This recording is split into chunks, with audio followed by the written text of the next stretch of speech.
The next person that I'd like to introduce is Dr. Louise Schaper, and she is on a mission to fix healthcare. As CEO of Australia's peak body for digital health, the Health Informatics Society of Australia, HISA, Louise is a passionate advocate for the transformation of healthcare. She brings together world-class clinicians, researchers, innovators, and organizations from across the biomedical, health and technology spectrum who are committed to the improvement of health outcomes through innovative uses of technology and information to transform the future of health and medicine. And if you're on hot docs and things like that, you know already how important this technology is. She's probably got one of the coolest jobs you could ever have. Please welcome Dr. Louise Schaper. Welcome. Thank you. All right, what a cool conference. It's a Saturday morning and I'm seeing how many faces are here? Like, there looks like there's 1,000 of you. I don't know. But anyway, it's a Saturday morning and I wasn't sure because I know you've also had a few days here already, but I'm so pleased to be here and see so many people interested in the future of primary care nursing and what you guys do. And I think your future is really bright and I hope I inspire you with some of the reasons I think technology will have an increasing role to play in your future. So I originally trained as an occupational therapist, and that's how I got interested in digital health, because it wasn't very long into my studies, and you guys would have been the same, before I realised that healthcare is the only profession where you don't need a TARDIS to go back in time to see technologies like fax machines and pages being used. Sometimes I wonder if the reason we still have, we haven't really mastered digital health everywhere in healthcare yet is because of the fax lobby. I'm not sure.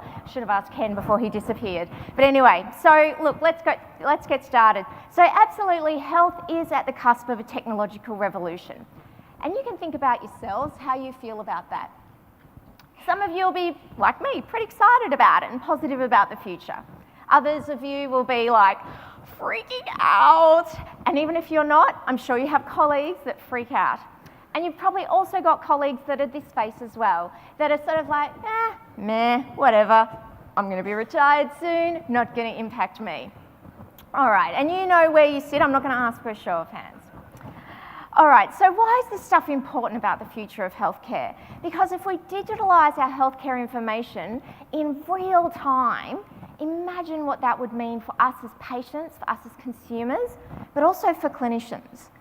And I'm not talking about just a data download that you see everything, you're like, oh my God, how am I supposed to get through this? But, you know, all of you, I'm going to imagine, will have a smartphone in your hands, in your pockets. I think I arrived here today with 4 different computers attached to me in some shape or form. No, 2 are attached to me. Anyway, I'll let you think about the other ones.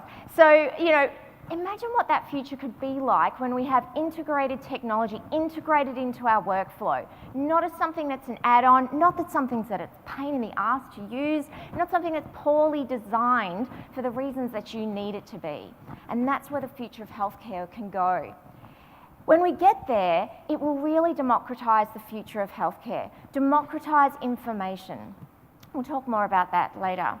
One of the reasons, though, that I think we're not there yet is this stuff's really hard.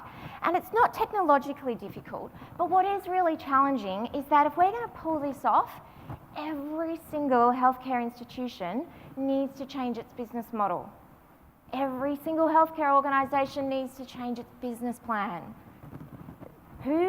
Which politician is going to get up on this stage on a Saturday morning and announce those changes? Who's got the balls, and I don't think this is being recorded, so I'm a little bit swearing, but yeah, who's got the balls to do that? You know, to actually say we need to radically change the way healthcare is delivered so that we can maximise the benefits for individuals and improve patient outcomes while decreasing the burden on clinicians. Because at the moment, our healthcare system, generally speaking, is not well designed for patients and it's not well designed for clinicians either. We don't give clinicians the best tools that are available to help them to do their jobs. And you guys know that because you're on the front lines every single day. So healthcare is changing and evolving. And one of the things that you're going to see more of, and we're going to cover a little bit of it on stage this morning, is actually looking at how healthcare is not going to be delivered in those big institutions called hospitals like it has been in the past. You know, we've heard statistics this morning. I think Ken Wyatt said that the average age of somebody entering a nursing home is like 82, 84 now, and it's not going to be too long before it'll be in the early 90s. So where are people going to be living? And where do you want to live? Where do I want to live? In our own homes, in our own environments. But necessarily, we will need information and resources to enable us to do that. And what's really important today, considering I'm talking to the future of the primary healthcare nursing workforce here, is how do we prepare a workforce for these changes? How do we prepare ourselves for these changes? And I think it's really important that we are not passive recipients of change, where we just get told on a Friday, oh, look, you know, our facilities purchased some new IT software, you're going to have to come to training on Monday morning and learn how to use it. And because that's what generally happens now, and that's not good enough. So instead of being passive recipients of this change, I want to see more nursing voices at the decision-making tables when these things are being contemplated.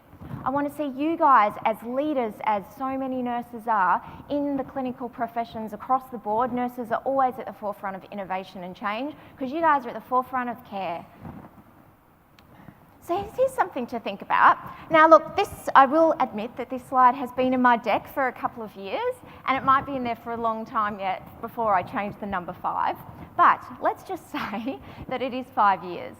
So that in 5 years' time, the majority of clinically valuable, clinically useful information will not be generated in the GP's office, in the places where you work, in the hospitals. It won't be generated there, it's going to be generated elsewhere, outside of clinical care settings. And that information will be generated in people's homes, in their communities, in what they're wearing. And that data needs to be able to, in a reasonable way, get in front of clinicians to enable you to make the best decisions about the care of your patients. That's radically different, and that's not too far away. Now, some of this movement is, well, a lot of this movement is being by us as consumers, us as patients in the healthcare system. So the guy here, Give Me My Damn Data, he's got a TED Talk. You should have a look at it, it's really cool. His name is E-Patient Dave. Well, actually, it wasn't at the time when he was just Dave. And Dave, what his story was, he was sick, wasn't well, took a while before his doctors worked out what was wrong with him, and it's stage 4 kidney cancer. And Dave and other people I know connected to Dave like to say, well, you know what they say about stage 4 cancer? There's no stage 5. You know, he was facing a death sentence, and that was years ago, and he is thriving well, doing really great. His talk is really worthwhile checking out. But his whole emphasis, and there's a lot of patients around Australia, and there's a lot of Americans that are basically making a living being patient advocates for information about yourself that you should have access to. And more patients are going to continue to expect that, and probably us as consumers expect that as well. I don't have time to tell you this guy's story another time. I noticed we're running a bit late, so I'm going to try and talk even faster than I normally do. So, welcome to the future, people. Now, this stuff is called disintermediation, and you've seen it in your lives. Anyone go to a Blockbuster lately? Anyone remember a Blockbuster? There'll be some people of you, I can't see everyone's faces, but the 20-year-olds in the audience won't remember Blockbuster. You know, it'll be something their grandma used to talk about. Yeah, you know, like the idea now that even I have a DVD collection. At one stage, I had more DVDs than Blockbuster, and I was really proud of my collection. Now, do you think I can sell it on eBay? Like, I cannot get rid of these DVDs. No one cares anymore. I've missed the boat on that one. They look crap when I put them in my player because they're not high definition. The TV is way more high definition. You know, so I missed the boat in trying to get rid of my DVDs. And it's a sad story for any of you who have a DVD collection as well. Because technology has changed and continues to change a lot of aspects of our lives. And it is foolish of us to think that the same isn't going to happen to healthcare, whether we like it or not. There's something called the 4th Industrial Revolution that some of you may have heard of. And really what we're talking about when we talk about the 4th Industrial Revolution is actually looking at this emergence of digital with biological, us as human beings, and also the physical space we inhabit. And this characterization of this fusion of technologies with us, with humans, doesn't just mean, it's not just cyborgs for the Doctor Who fans in the audience. I'm sure that's just a matter of time though. But it's way deeper than that, where we're really looking at the true integration of technology into our lives and not as an add-on. Any Princess Bride fans in the audience? Yes, oh, Rosie straight away. Yeah, I love it. And there's others, but yes, I know. Well done, Rosie. It was when I first met my my now partner. We were talking about movies, getting to know you stuff, and he said his favourite movie was Princess Bride, and I didn't know whether it was a pickup line, but I thought that's a pretty good one. But no, it actually is his favourite film. But anyway, so there's this great quote in this film. If you haven't seen it, check it out. It's very, very cool. But anyway, and he says, you keep using that word. I do not think it means what you think it means. And when we talk about digital health, that's what I want you to think about. So the idea of e-health or health IT was very much about, my facility, my hospital, whatever, buying a piece of equipment, a piece of software, and introducing it to us as clinicians and telling us this is now how you have to change the way that you work. Digital health, even though we use that term sometimes to mean that those health IT terms meant, it's not really what we're talking about here. What I want you to think about is digital health is more about how healthcare fits in to our digital world, to our digital futures, to our digital lives. And what does healthcare need to do to change and to modify and to adapt and to evolve? Any Star Trek fans? Oh, less. Okay, nice one. I saw that here's a couple. All right. So for those of you who aren't Star Trek fans, you might live with one. Anyway, if you don't, Bones is the Doctor in Star Trek, and he has this device, and it's called a tricorder.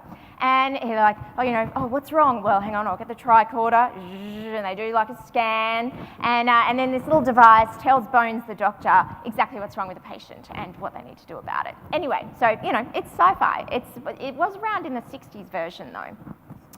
So what happened though is not so long ago, a company thought, you know what we need? We need a real life tricorder. That's what we need. I'm going to put up $10 million as a worldwide competition to get people to invent the tricorder from Star Trek.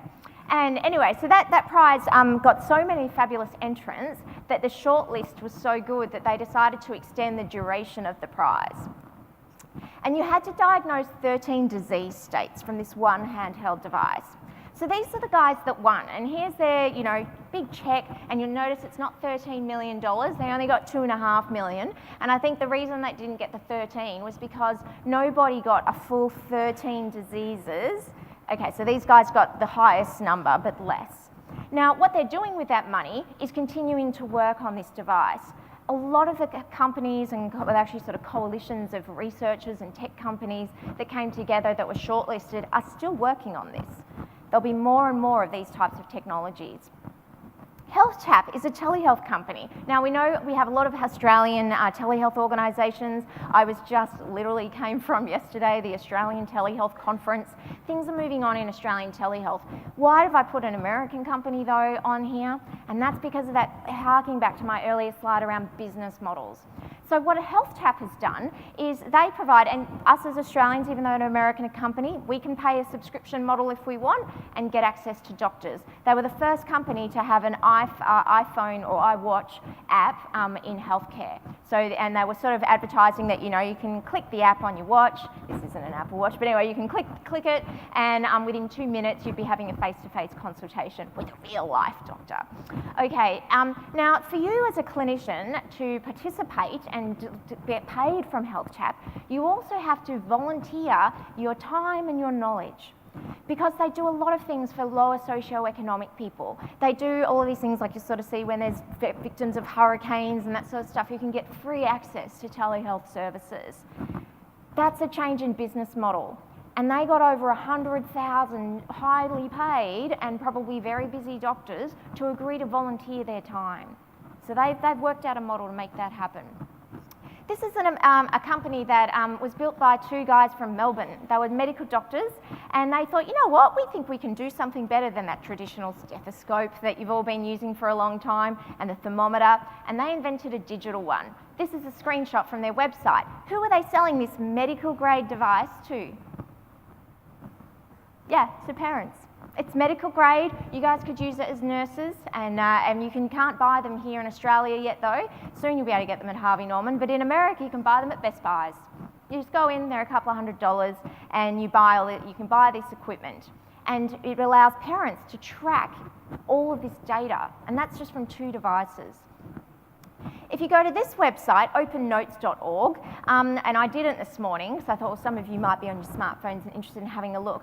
Open Notes is an absolutely free movement started in America for people to have full access to your clinical care record, not to a summary. And last time I did this slide, there was 30 million people who now have access. Has anyone looked it up? Can you shout out a number? How many's on the website now? No. All right. I bet you it's more than 30 million though. It's become this movement. Sorry?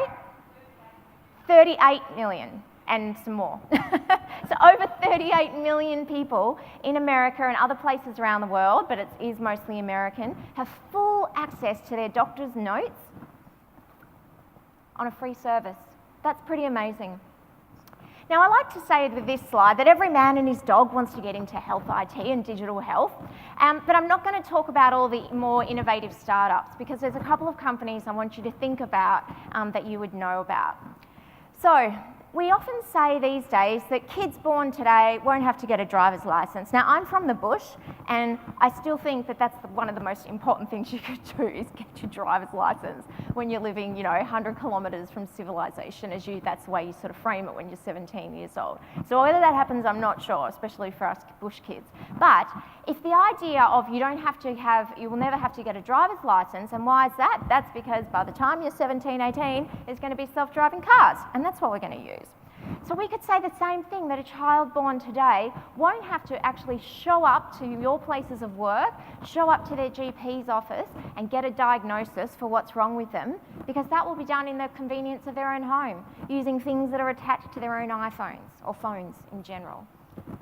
Every time you do a Google search, think about how many you've already done. This lady's just done one finding Open Notes. There are zillions, I'm making that up because I don't know the exact number, but there's lots and lots of people doing Google searches every single day. And even though you are all trained clinical professionals, as am I still do a lot of searches, and I'm also the family doctor, even though I'm not a doctor, I'm a PhD. But anyway, yeah, so when something's wrong, they call me, and all I do is Google it, right? Anyway, so every time we do a Google, we are training Google's artificial intelligence algorithms to learn about us. How long is it going to be before that actually changes the way that we have to work and the way that what people present to us when they do come to clinic? So Google has a heap of plans.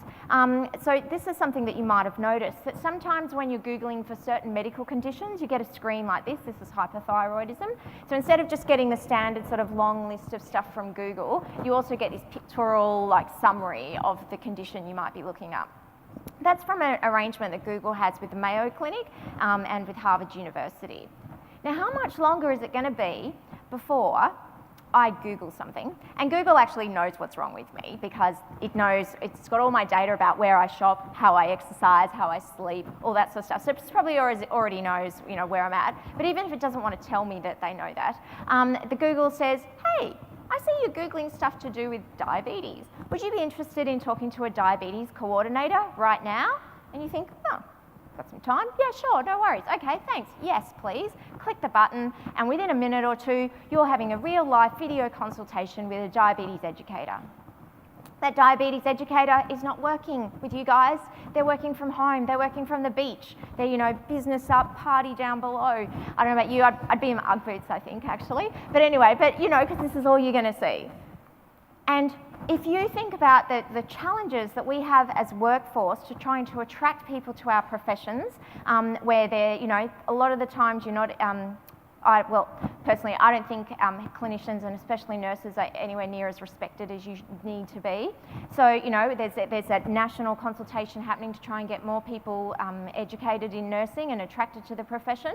Well, I tell you what, if all of a sudden you can earn $150,000 working from home, working for Google, because Google is actually going to be a healthcare service provider remotely, there's going to be a lot of people who are going to take up that option.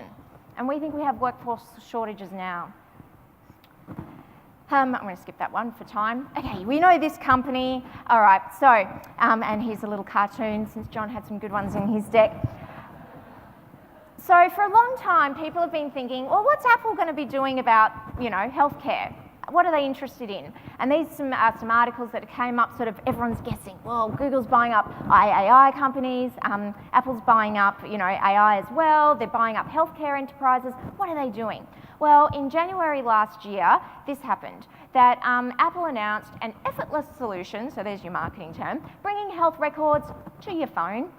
And it's not something completely new, and you'll see the list of really, small organisations like Johns Hopkins and really well respected healthcare organisations that have already got digital records. Or if you're a patient in these facilities, you can get full access to your record on your iPhone, and it's full integration. And that's just one thing. Another thing that, they're going after personal health data. So anyone got those Apple Airpods things that hang in your ears? I've got them. I look like a bit of a douche, but they're really quite convenient, I must say, when I'm at the gym or walking around and I don't have cords and wires hanging off me. Well, Apple have actually looked at it. They've actually have a patent where those devices can become medical devices. So they've got sensors in them. I mean, it's all wait and see what happens. Here's another company, and I'll finish with this one. So this company, who's heard of this one? Amazon, yes. Okay, thank you, Amazon. And we've heard a lot, because Jerry Harvey Norman guy is not very happy about Amazon. So anyway, but I'm scooping past all of that stuff. So Amazon, do they sell us stuff? What are they doing interested in healthcare? Well, I was in the States not so long ago, a bit over a year ago. Well, this was December 2017. And this hit the headlines. So it was a major big news story. $69 billion, 69 billion, like that's a huge sum of money, was spent by the third largest health insurer in the United States, was bought by the largest drugstore chain in the USA. And everyone's like, why are they doing that? And that money. Anyway, and it didn't take too long to work out why that was the case. And this is the reason. And this story was broke by the little St. Louis Dispatch newspaper. So a little local newspaper broke the story that Amazon has been buying up wholesale pharmacy licenses across the United States. Now in America, thank God our systems are different here, but in America, my understanding is that when you need some drugs and your doctor or your prescribing clinician says, here are the drugs you need, because of your health insurer can actually dictate where you get your drugs from. You can't just go to any pharmacy and get them. So the reason for that big, massive merger of $69 billion was really because they see Amazon as their key competitor, as their major threat. So you've heard of the Alexa device, and you might have the Google Mini in your home, so those smart speakers that you can talk to. So they won't be too far away, for instance, where you'll be brushing your teeth in the morning, opening up your medicine cabinet, and you notice that, I'm out of those drugs that I take, and going, instead of just a mental note, got to go and get some more. You're just saying to Alexa, who's sitting there anyway, listening to everything that you're saying, and you can say to Alexa, hey Alexa, I'm out of my drugs. Could you order me some more, please? And Alexa says, no worries, because the Australian Alexa will say no worries. So the Australian Alexa will say, no worries, mate, I'll get onto it. And by the time you get home from work that day, a little Amazon drone has flown by your house, by your front doorstep, and dropped off your medications. That's not necessarily too far away, and literally while I was sitting here listening to the keynotes this morning, I saw a tweet pop up that HIPAA, which is the regulation in America, that the Amazon Alexa device is now HIPAA compliant, and that's all to do with privacy of information access. So I didn't have time to read it, but anyway, that's what the headline said. Jeff Bezos is the guy who runs Amazon, and he has done a deal with JP Morgan and Berkshire Hathaway. Berkshire Hathaway is the company owned by Warren Buffett. And these guys have decided to join forces to improve healthcare. And you're like, well, hang on a minute. Well, bank, selling stuff, investment, what do they got to do with healthcare? Okay, so what they've said publicly is that they've formed this venture so that they can save themselves a lot of money, because health in America is incredibly expensive. So they're going to save themselves a lot of money by being their own healthcare provider, providing their own insurer, and providing healthcare to their own employees. And that's a pretty big deal. But I tell you what, it is just a sandpit. This is just them working things out. Because who cares about a couple of million employees? These guys are massive, large companies. And so what they'll be able to do is by working things out in their own environment, they'll be able to work out how to disrupt healthcare, how to provide healthcare in different ways that can bypass all the things that we sit and we wait around for governments to do. Like one of the reasons telehealth is not really a big thing in Australia is for one reason primarily, and that's because I have to be living so far away from the GP, I have to have mental health reasons. Like, you know, that default of care is not there because there's not a payment model. But there will be soon, and there'll be companies that will offer those services without, when bypassing all of that. And if you can afford to pay for them and they can do things at scale very cheaply, people will do it. So these things can really reshape primary care, and I encourage you to think about it. This is an image from the White House recently. Amazon, Google, IBM, Microsoft, Oracle, and Salesforce are pledging to remove the interoperability. So you know those guys, and you guys work with these systems where information doesn't really work with other systems, and so hence we fax things and all those sort of things. Well, these guys are going to fix that. They're going to use FHIR, which is a standard that was built by a Melbourne guy called Graham Grieve, who's a legend. Now that's great these guys are doing that, but I don't see any of these names as healthcare companies. They're not even tech players in healthcare, but that's what they're doing. And we know that Netflix didn't kill Blockbuster, but ridiculous late fees did, and the convenience, you know, and high stream internet. So how long before Amazon and AI didn't kill healthcare industry, but expensive treatments, unnecessary treatments, untransparent data flow with our patients, limited access and all those things, because we have a healthcare system that doesn't remember us. And we know that we can do better, and technology will completely change the way you guys practice your care, and it's important. I want to make sure you guys are at the decision-making table influencing those things, because technology, despite what I'm saying, is not a panacea.